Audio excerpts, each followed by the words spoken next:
Introdução à Divina Vontade, lição 55, fundir-se na Divina Vontade.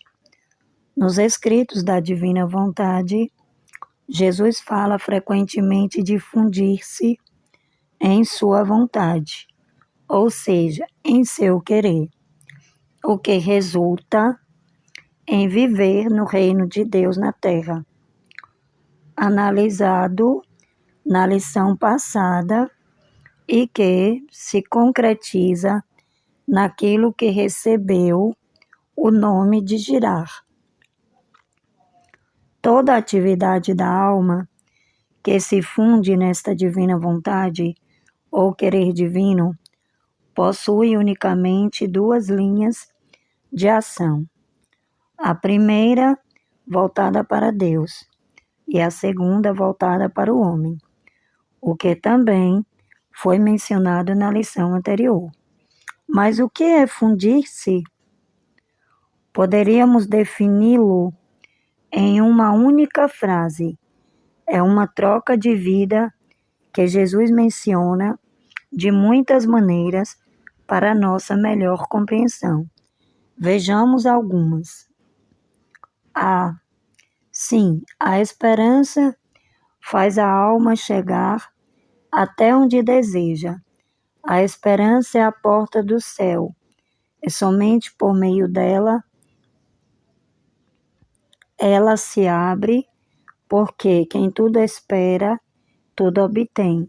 Então a alma, quando chega a fazer seu o próprio Deus, de repente, sem nenhum obstáculo, encontrará o imenso oceano da caridade.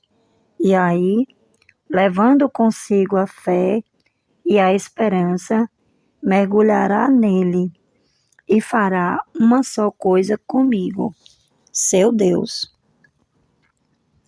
O objetivo que tenho sobre ti não é de coisas prodigiosas, nem de tantas outras coisas que poderia operar em ti para mostrar minha obra, mas meu objetivo é absorver-te em minha vontade e fazer-te uma só coisa com ela. As outras virtudes, por mais altas e sublimes que sejam, sempre fazem distinguir a criatura do Criador. Somente o amor transforma a alma em Deus e a faz uma só coisa com Ele. Se algum pensamento pudesse ocupar-me, seria o pensamento do gênero humano, que tendo-o tirado de mim, quero que retorne a mim. E em tais condições, coloco as almas que verdadeiramente querem fazer minha vontade. Elas são uma só coisa comigo e eu as torno donas dos meus bens. Olha, para quem faz minha vontade, é como eu me fundo e me faço uma só coisa com ela. Faço-me sua própria vida, porque minha vontade está dentro e fora da alma. Pode-se dizer que é como o ar que ela respira, que dá vida a tudo nela, como luz que faz ver tudo e compreender tudo, calor que aquece, fecunda e faz crescer, coração que palpita, mãos que opera, pés que caminham. E quando a vontade humana se une ao meu querer, minha vontade se forma na alma. Filha minha, neste breve giro da hóstia, eu encerro tudo, e por isso quis receber a mim mesmo, para fazer atos completos que glorificassem dignamente o Pai, porque as criaturas recebiam um Deus, e eu dava às criaturas o fruto completo de minha vida sacramental. De outro modo, teria sido incompleto, para a glória do Pai e para o bem das criaturas. Por isso, em cada hóstia estão minhas orações, meus agradecimentos e tudo o mais que era necessário para glorificar o Pai e aquilo que a criatura deveria fazer por mim. Assim, se a criatura fala, eu em cada hóstia continuo minha obra, como se por cada alma eu me recebesse novamente a mim mesmo. Então a alma deve transformar-se em mim e tornar-se uma só coisa comigo, fazendo sua minha vida, minhas orações, meus gemidos de amor, minhas penas e meus batimentos de fogo com os quais eu desejaria incendiá-las. Por isso, se te chamei a minha semelhança, que maravilha foi em que, enquanto me sentes em ti, vês-me espectador das tuas penas, que eu mesmo te inflijo, e te sintas como separada de mim? Contudo, tua pena não é outra coisa, senão a sombra da minha. E assim como minha humanidade jamais ficou separada da divindade, assim te asseguro que jamais fica separada de mim. São os efeitos que sentes, mas justamente então, mais do que nunca, formo uma só coisa contigo. Por isso, coragem, fidelidade e não temas. Esta última leitura nos diz algo muito importante: tornarmos-nos uma só coisa com Jesus. Somente através dele nos unirmos à divina vontade. A divindade não somos nós, e a divindade diretamente.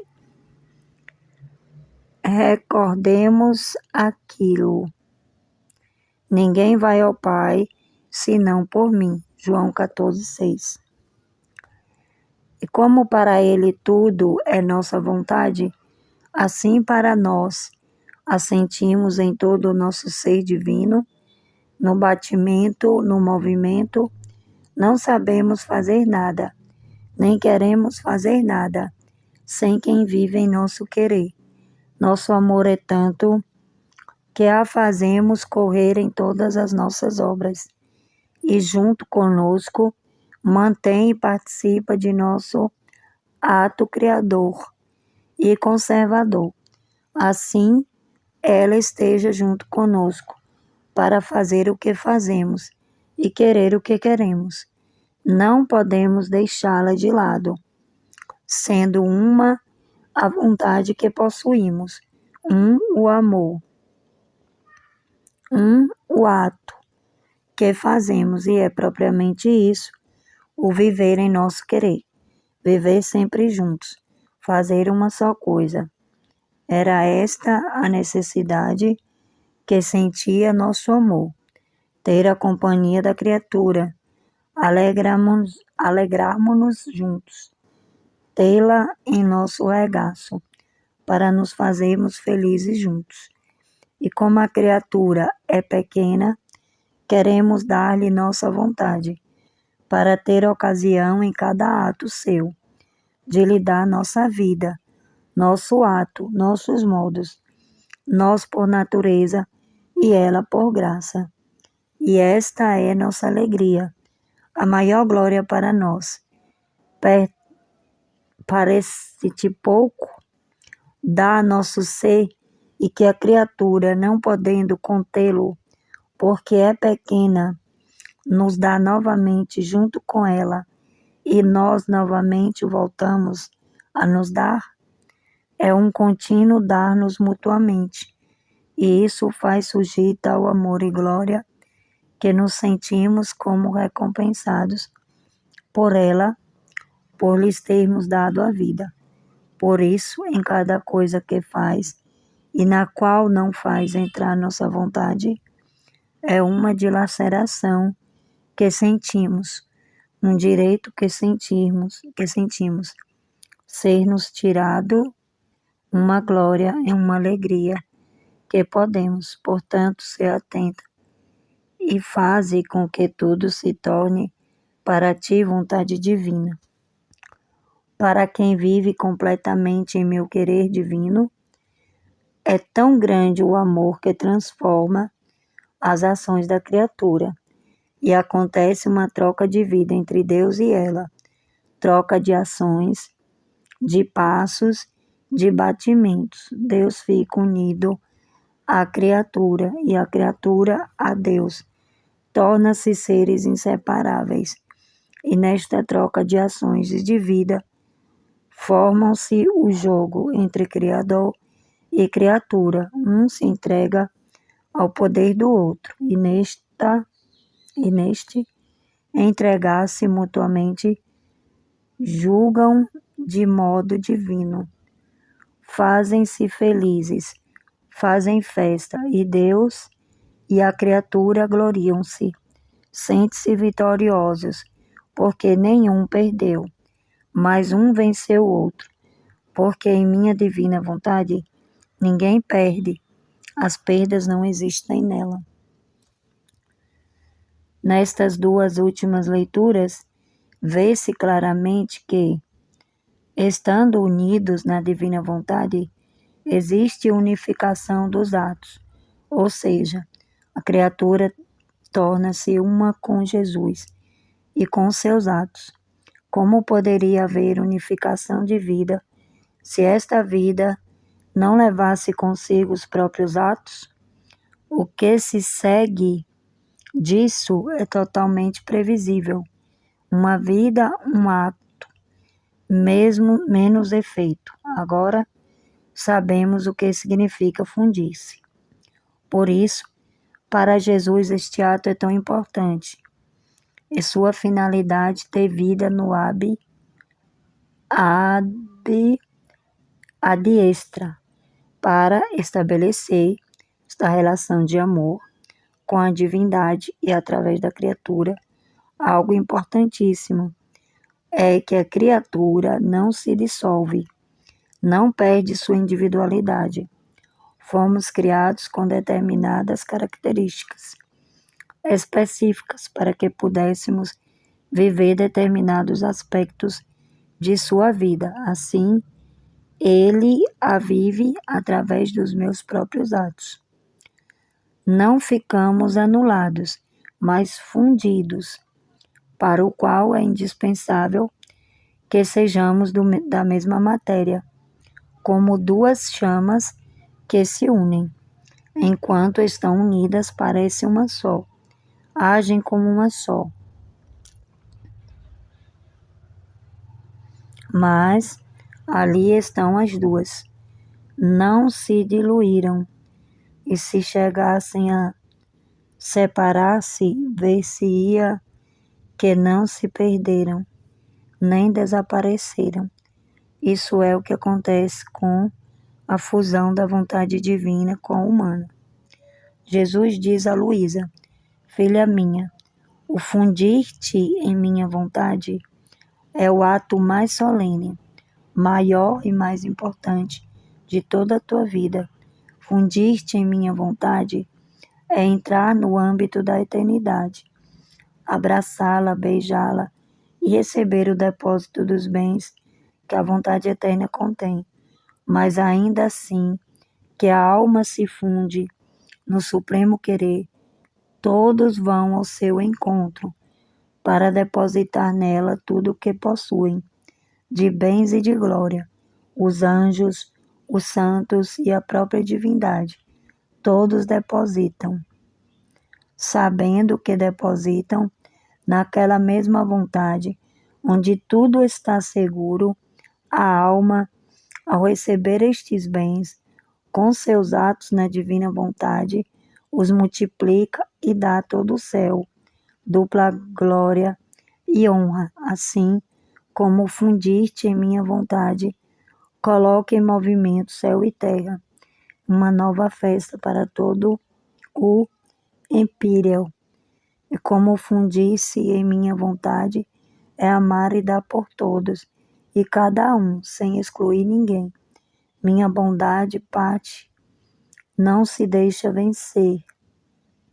Minha bondade para não se deixar vencer, em amor pela criatura, coloca nela os bens de todos e todos os bens possíveis que eu contenho.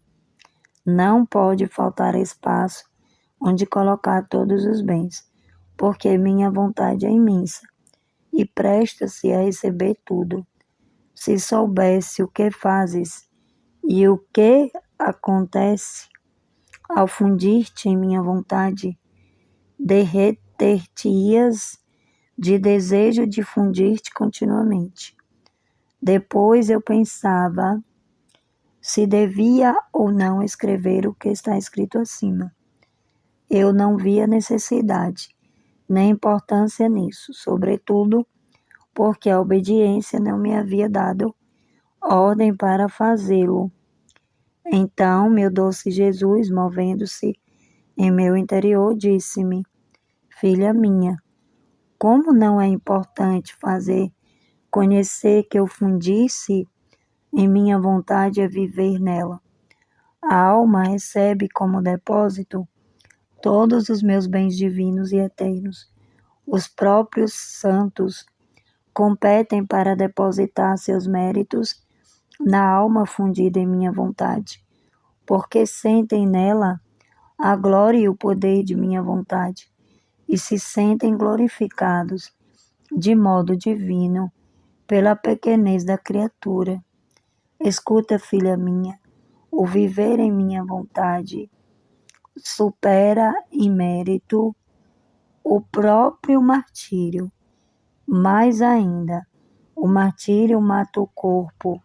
O viver em minha vontade faz com que uma mão divina,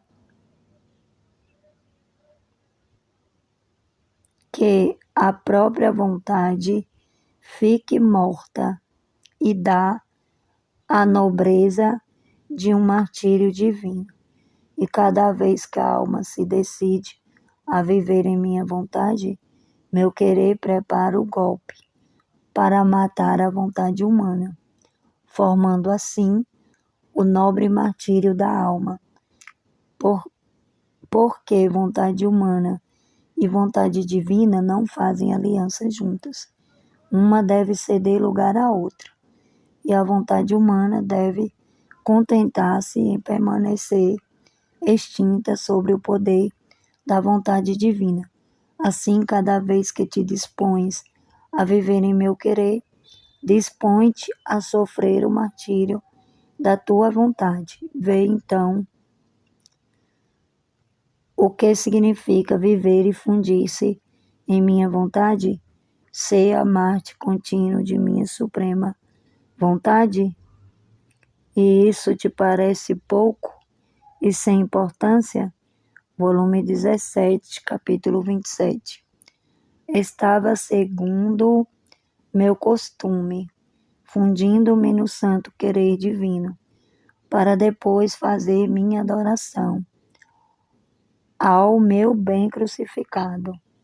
E como mais de uma vez, enquanto fazia meus atos no supremo querer, o sono me surpreendia, o que antes jamais acontecia comigo. Por isso, não tendo cumprido nenhuma coisa nem outra, a adoração disse comigo mesma: primeiro farei adoração ao crucifixo, e se o sono não me surpreender, fundir-me-ei no querer divino, para fazer meus atos habituais. Mas enquanto pensava nisso, meu doce Jesus saiu de dentro do meu interior e, colocando seu rosto junto ao meu, disse-me: Filha minha, quero que primeiro te fundas em meu querer, que venhas diante da suprema majestade para reordenar todas as vontades humanas na vontade do seu Criador. para reparar com minha própria vontade todos os atos das vontades das criaturas, opostas à minha. A vontade saiu de nós para divinizar a criatura, e vontade queremos. E quando esta vontade é rejeitada pelas criaturas para fazerem a própria, esta é a ofensa mais direta ao Criador, e desconhecer todos os bens da criação, e afastar-se de sua semelhança. E parece-te pouco que tu, fundindo-te em minha vontade, tomes como em teu regaço toda esta minha vontade, que embora seja uma só, leva a cada criatura seu ato divinizador, e que tu, reunindo todos estes atos da minha vontade, os traga diante da Suprema Majestade, para correspondê-los com a tua e a minha, com a tua junto à minha, fazendo com teu amor todos os atos opostos das criaturas, e tornando esta mesma minha vontade. Surpreendas novamente as criaturas com atos repetidos, a fim de que a conheçam, a recebam nelas como ato primeiro, a amem e cumpram em tudo esta santa vontade. A adoração às minhas chagas muito me fazem, mas devolve os direitos à minha vontade como ato primeiro que fiz em favor do homem. Ninguém me faz, por isso cabe a ti, que tens uma missão especial, em minha vontade fazê-lo. E se enquanto fazes isto, o sono te surpreender, nosso Pai Celestial te olhará com amor, ao ver-te dormir em seus braços, vendo sua pequena filha, que mesmo dormindo, tem em seu pequeno regaço todos os atos de sua vontade, para repará-los, compreendê-los em amor, correspondê-los em amor e dá-los a cada ato da nossa vontade a honra, a soberania e o direito que lhe convém. Portanto, primeiro cumpre teu dever, e depois, se puderes, farás também adoração às minhas chagas. Volume 18, capítulo 12. Depois de ter lido o que está acima, surgem na mente algumas perguntas. Fundir-se é um ato que devemos fazer durante o nosso dia? Quanto tempo deve durar? E o restante do dia, o que devo fazer? Ao que parece, são dois atos que parecem simultâneos. Contudo, o girar não deveria ser interrompido, pois se fosse, terminaria a vida na divina vontade, coisa que Jesus não gostaria que acontecesse. Mas aqui, o fundir-se nos é apresentado como um ato, o mais importante, sim, mas não dá ideia de continuidade. Fundir-se é a aceitação da troca de vida com Jesus, o que continua no contínuo girar. E isso pode ser realizado mesmo estando ocupados em nossas ações cotidianas. Basta a intenção não retirada de viver unido, fundido nele. O fundir-se de que aqui se fala é deter-nos por um tempo determinado em nossas atividades e colocar toda a nossa atenção na convivência íntima com nosso Criador, realizando um diálogo pessoal com Ele. Isso é exatamente o que Jesus fazia quando se afastava à noite para orar sozinho no Monte das Oliveiras, sem as interrupções do mundo. Dito isso, deduzimos que, Existem dois atos do fundir-se.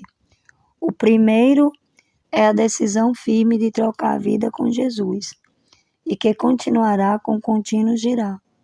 E mesmo que eu venha a esquecer, ele continuará fazendo aquilo que corresponderia a mim fazer.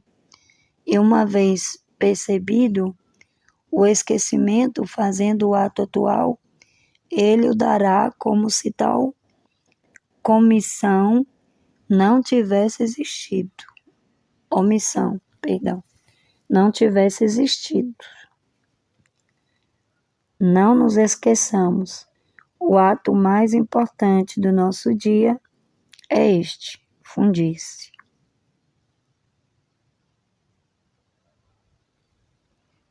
Fundir-se na divina vontade.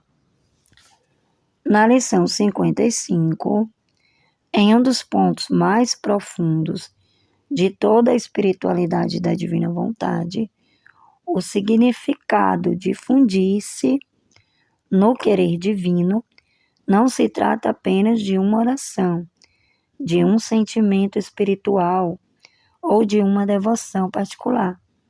Jesus apresenta isso como uma verdadeira troca de vida entre Deus e a criatura.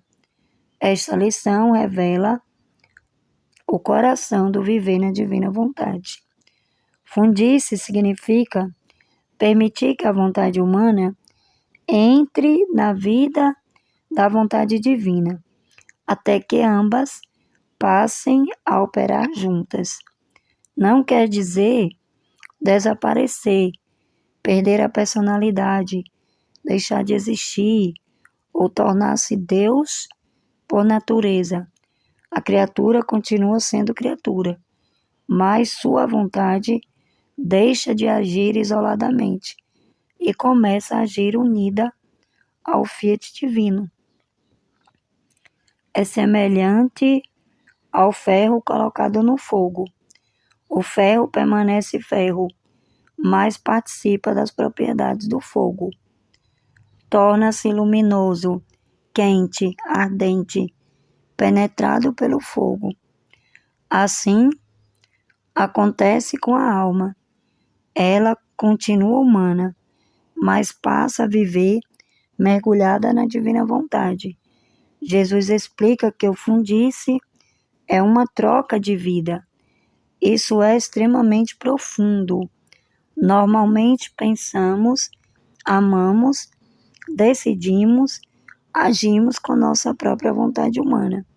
Na divina vontade acontece outra coisa. Jesus comunica seus atos à alma. Então, ele pensa na alma, ama nela, reza nela, sofre nela, adora nela, repara nela.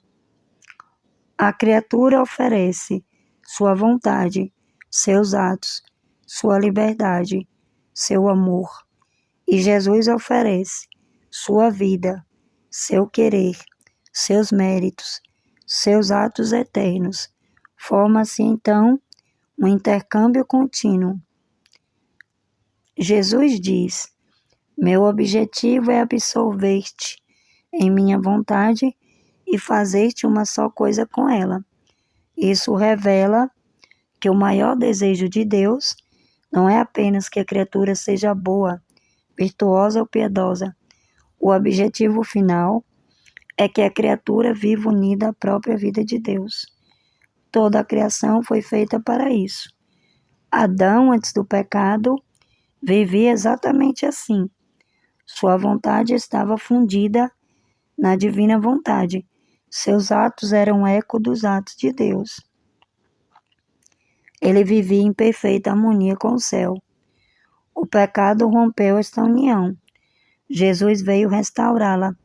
Por isso a divina vontade é chamada Reino de Deus, vida do céu na terra, retorno da criatura à ordem original.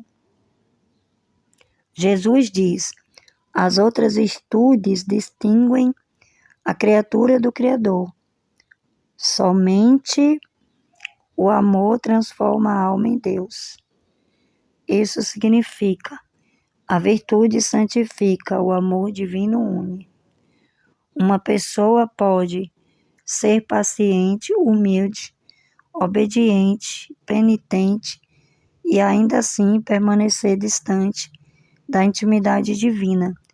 Mas quando a alma entra no amor divino, acontece transformação interior. O amor possui força unitiva. Ele une vontades, desejos, intenções, vidas. Por isso, o viver na divina vontade é o auge do amor. Uma das personagens mais importantes da lição é quando Jesus descreve sua vontade como ar, luz, calor, coração, mãos e pés.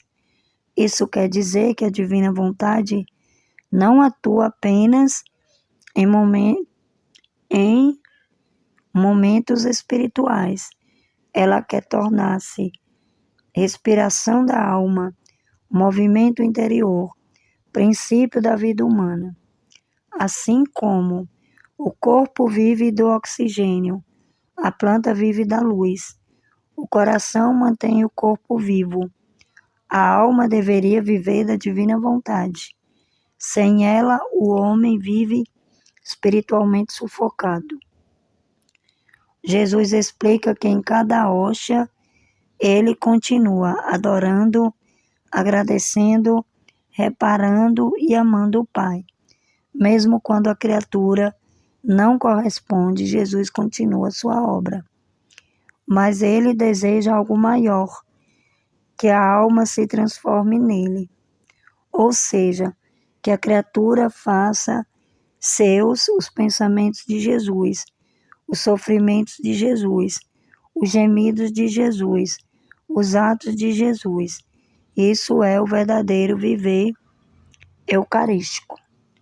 Não apenas receber Jesus, mas deixar Jesus viver na alma. Jesus diz algo muito consolador. Assim como minha humanidade jamais ficou separada da divindade, assim te asseguro que jamais fica separada de mim. Muitas vezes a alma sente aridez, abandono, escuridão, distância, mas os sentimentos não determinam a realidade espiritual. A união verdadeira acontece na vontade. Se a alma continua querendo viver na divina vontade, ela continua unida a Jesus, mesmo sem senti-lo. Isso é maturidade espiritual. Jesus explica que Deus e a alma possuem um só querer, um só ato, um só amor. Aqui está o centro do viver na divina vontade. Deus não quer apenas atos externos. Ele quer fusão de vontade. Porque o problema do pecado sempre foi a vontade humana, separada da vontade divina. Lúcifer caiu por isso. Adão caiu por isso. Toda desordem nasce disso. A restauração acontece quando a vontade humana volta ao fiat divino. Esta frase é extraordinária. Não sabemos fazer nada. De Jesus, não sabemos fazer nada sem quem vive em nosso querer. Isso não significa que Deus dependa da criatura. Significa que, quando a alma entra na divina vontade, Deus a introduz em seus próprios atos. Ela torna-se participante da obra divina. Assim, ama com Deus, trabalha com Deus, repara com Deus, glorifica com Deus. A criatura passa a mover-se dentro do próprio movimento eterno do Fiat. A lição mostra que Deus deseja profundamente a companhia da criatura. Isso é comovente. Muitas vezes imaginamos Deus apenas como juiz, Rei, Senhor absoluto. Mas Jesus revela um Deus que deseja companhia, intimidade, comunhão, troca de amor. Ele quer alegrar-se conosco.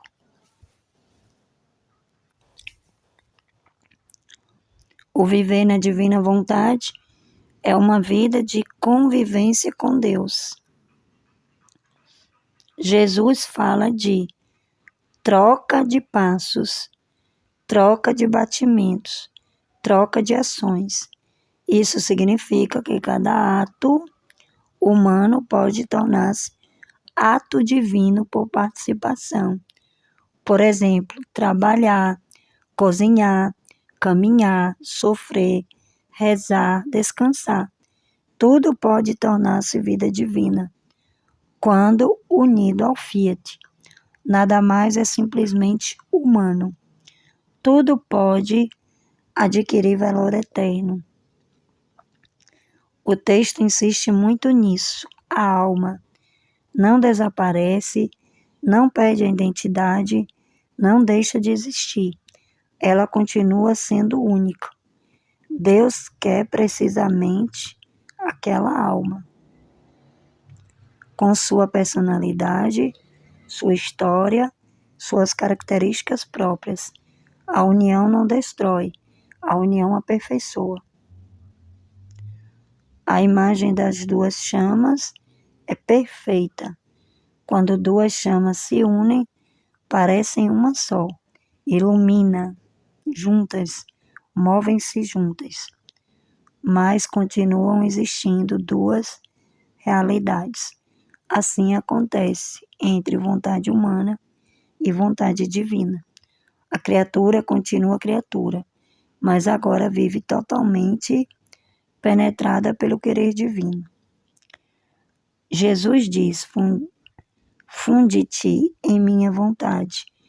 E é o ato mais solene, maior e mais importante de toda a tua vida. Por quê? Porque coloca a alma dentro da eternidade. Move céu e terra. Faz os santos depositarem seus méritos nela. Multiplica a glória divina. Une a criatura à própria operação eterna de Deus. Nada possui maior valor. Jesus explica que anjos, santos, a própria divindade depositam seus bens na alma fundida na divina vontade. Isso acontece porque a divina vontade é o lugar seguro de todos os bens. Tudo que entra nela torna-se eterno. Por isso, os atos feitos na divina vontade não se perdem, não envelhecem, não diminuem, permanecem diante de Deus eternamente. Jesus afirma: viver em minha vontade supera em mérito até mesmo o martírio, porque o martírio entrega o corpo uma vez, mas quem vive na divina vontade entrega a própria vontade continuamente. E isso dói profundamente. A vontade humana deseja controlar, decidir, impor-se, satisfazer-se. Mas a divina vontade pede abandono, rendição, confiança, morte do egoísmo. Cada não ao querer próprio é um pequeno martírio interior. Quando Luísa teme adormecer antes das orações, Jesus lhe mostra algo profundo. O mais importante não era a devoção exterior, mas reparar os direitos da divina vontade. Jesus queria que ela recolhesse os atos humanos, os levasse diante do Pai, reparasse as rejeições humanas ao Fiat. Isso mostra a missão da alma na divina vontade, participar da restauração da criação. A lição termina explicando que existem dois modos de fundir-se: o ato contínuo, que é viver continuamente unido à divina vontade, e o mesmo, trabalhando, conversando, sofrendo, descansando. A alma permanece interiormente unida a Jesus, isto é, o girar contínuo. O ato atual, reparar novamente específicos, é separar momentos específicos para recolhimento, oração, silêncio, intimidade com Deus, como Jesus fazia no Monte das Oliveiras. Estes momentos fortalecem a união contínua. O centro de tudo, o centro da lição é esse. Deus quer devolver ao homem a vida perdida no Éden. O viver na divina vontade é o retorno da criatura ao plano original, a restauração da comunhão divina, o começo da vida do céu na terra. Fundir-se é permitir que Jesus viva sua própria vida dentro da criatura. É por isso que este ato é chamado de o maior, o mais solene, o mais importante da vida espiritual, porque nele a vontade humana deixa de viver sozinha e começa finalmente a viver no fiat eterno de Deus. Fiat, fiat, fiat.